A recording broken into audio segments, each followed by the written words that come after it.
This literacy project here at Pearson Road Elementary is in its 4th year of its journey. It's been a chance to work together between the university and the school district. We've been able to say, where are we going together?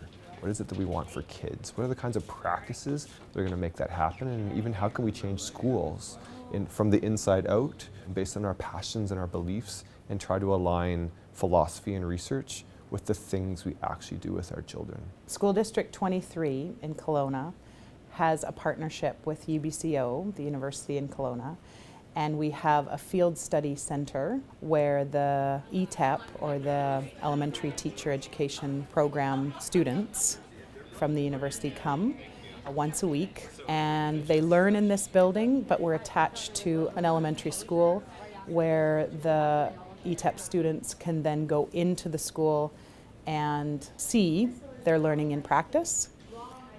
We began working at Pearson Road Elementary because it was a more vulnerable school.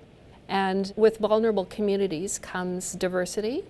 And diversity is something that we embrace as a huge topic within our classes. And we want our teacher candidates to be exposed to diversity, diversity in culture, diversity in language, diversity in socioeconomic backgrounds, diversity in children's funds of knowledge. And we feel that that's a much richer experience. Literacy is really more about who we are as people and how we negotiate our way through life, and how every child brings their own version of understandings of literacy from their own homes. We call those funds of knowledge. And how can we really tap into those funds of knowledge so that children can have agency in who they are as people, as they learn to become learners and navigate their way through the world. So in doing that, we take up critical literacy and we take up culturally responsive literacy, which are both areas where we can really draw on what children bring with them as who they are as people, and we can really build on that and help them to understand their own identity, but also to understand their role in the world. I think it's really great how Donna and Leyton set up this course for us, because they give us these pre-readings, which are really useful, really practical, help us develop all this theory and just help us understand development of children. Then we come to class and we get to kind of engage with the material, process it, personalize it, and then we go into classrooms and we practice it. Then we come back and we reflect on it. So it's nice because they are facilitating like our learning in the same way that they expect us to do that with children. We wanted to make sure that we allowed the ETEP students to see these great practices that are talked about in theory actually in place in classrooms with kids. So we invited mentor teachers from the district. And so we've moved from being in one site to being connected to other schools and other sites. It really has a butterfly effect. What we're doing here is having impacts that ripple now throughout the district in ways that come from the questions of the teacher candidates and the teachers. No one's telling anyone how to do something or even teaching anyone how to do something. We're creating our practice through inquiry and drawing in research and practice and ideas as resources into all of our professional development. The first thing that I'm thinking of is just the fact that we had multiple role models that come at it from different perspectives. So Donna and Leyton collaborate well, they have the same mindset, but they also have their strengths. And then also the mentor teachers that we worked with, it was a whole different perspective altogether. So I was able to take the things that resonated for me from each of the teachers. And it was nice because we got to work with new and novice teachers, and then we got to work with seasoned teachers. And these mentor teachers join us in our classes, and then they have a time to plan with their teacher candidates. And the teacher candidates, they're typically 6 per mentor teacher, will go out into their classrooms the following week and actually build on what they learnt together and actually enact what it is that they've planned. And they spend that day teaching together, co-teaching what they've co-planned, pushing the boundaries of everyone's practice in ways that embrace diversity and recognize that all kids cannot just be thinkers, but they can be change makers. A teacher kind of helped me on my writing. He told me that it just needs to be a little bit more interesting and it has to have a little more details. It helped me to describe things better. She taught us how to think more and expand our brains. Thank you for coming to school. because you are super fun. I get to go into Kristi Fortuin's class and see how she's setting up those programs brand new, right from the start. And so she's building this really great class community, which is helping to implement these wonderful practices that we learn about. I was a student teacher not that long ago, and just knowing that the most beneficial experiences for me were the ones that were in the classroom. So having more experience, being able to be in classrooms, talking with teachers, working with kids, I think is going to be really beneficial to the student teachers. For myself as well, working with them, collaborating with them. They have new fresh ideas. They're just coming out of school now, so all of the best practice that they're learning, they can also teach me and work together with my students. And for my students as well, they get one-on-one teaching with these other pre-service teachers, and they get more attention.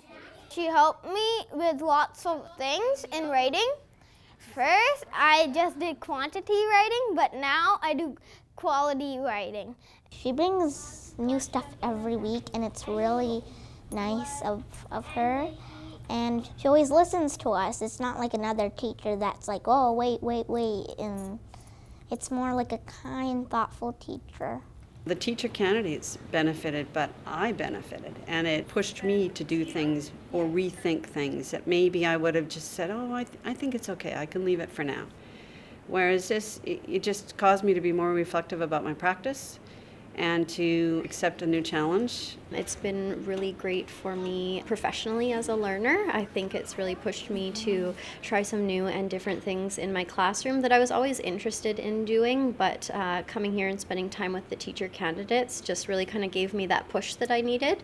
Because as professionals, having been a teacher for many years, we fall into habits that become comfortable and reflect the culture of the school that we're in.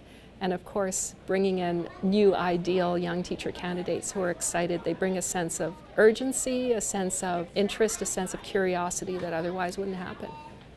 Getting people into a room who are new to the teaching scene is so important, I find, because it just allows you to recognize that you're not alone, you're not isolated, you don't have to do it on your own. Teaching is so about being able to take risks, and not being afraid to fail. As well as our students get to see that it's okay to be a learner at any age, at any stage, and we're all learning all the time. And I think that's something they really took to heart was, wow, they're learning to be teachers. I didn't know you learned to be a teacher. It's fun because the teacher candidates became our friends, and they're just like the same as us. Well, at first I didn't know that we were teaching them. I thought they were teaching us, and then I found out at the end that we were teaching them. When we went into a classroom, we got to see these strategies that we're learning being adapted for who the teachers are and who their class are. And it was really nice to be able to go in there and see how they are enacted differently based on context. And going into the classroom, we can see firsthand what's going on in schools now. So we're not just thinking back on our own elementary school days and we all had to read the same book and we all had the same list of spelling words and we were all doing the same thing. Now we're looking at, I have this room full of 30 kids. How can I differentiate this so everyone's learning from where they're at and where they need to go? We just talked a lot about respecting the knowledge that your students are bringing to the classroom. So if it's something very important to your class and something that the kids cannot let go of, then that's what you should be talking about, and that's what you should be engaging with them, because that's what interests them, and that deep, meaningful learning, that's what's going to stick with them, and that's how they're going to learn these competencies that will make them successful in the future. If they're passionate about something, they'll get into it and they'll go deep and you'll get that greater understanding. So this new curriculum, it's more real and it's more true to who your students are. And using strategies like inquiry or project-based learning, you can just linger with a concept, you can spend some time with it and go deep, which is a huge gift. Where you go with the new curriculum, you take from where your kids are at. The new curriculum is so much more than giving kids information. It's teaching kids about themselves. It's really guiding them on this path that they're going to go throughout life and to help them develop this love of learning that's going to carry them through for the rest of their life. So basically it's shifting from the transmission of knowledge, what is what we all went to school with, to transformative knowledge. So allowing for critical thinking and the big idea in every lesson. It encourages students to think critically about their learning and be involved in their learning, and it creates problem solvers. So I can cover a lot of what my students' interests are and a lot of what we have to discuss during the school year, but I can do it in a cohesive mosaic as opposed to just individual chunks. And not just the teacher having all of the knowledge and giving you the answers, and that it's the kids coming up with their own idea of what can we do to solve this problem. Leyton calls it the renewed curriculum because it's not a total reboot, just shift the perspective and gives us the ability to go deeper in the learning. So it gives me permission to step away from a huge list of prescribed outcomes and look first at my class, at my students and what they need, and then I can go deep into the renewed curriculum competencies through that. Renewed curriculum takes up a transformational stance. We're really looking at the idea that it's not just academic learning that we're engaging in, but we're looking at social and emotional learning. We're looking at developing kids as self-regulating learners, that we want every kid to flourish from where they are versus suggesting that there's a standard that everyone gets to. We want every kid to close their gap versus suggesting that we're trying to close some gap between all kids to make them the same. And one of the things that we're really excited about with this work and that we've been taking up together is this idea of place-conscious learning, that you're part of the place that you're in, the land that you're on, the people who were here before you, the people who are here now, and that we're constructing learning not just for ourselves, but with others. We're trying to create socially aware and personally aware and responsible individuals. And so part of this working with the new curriculum is saying, how is literacy part of a bigger project? And that project is contributing to the world. I just feel it's so important and beneficial, especially as a teacher candidate, to be able to integrate and experience the day-to-day in a classroom. I just think the more exposure they have to different teachers and different styles and learning opportunities, I just think that's so advantageous. This opportunity affords our teacher candidates many chances to really explore who they are becoming as teachers. They really have to tackle and we have to grapple with who they are as individuals, and we try to help them to explore that in a deeper way through reflection, through a lot of collaborative opportunities where they talk to each other. So they're not just becoming teachers, they're becoming people who learn to collaborate in professional ways with each other.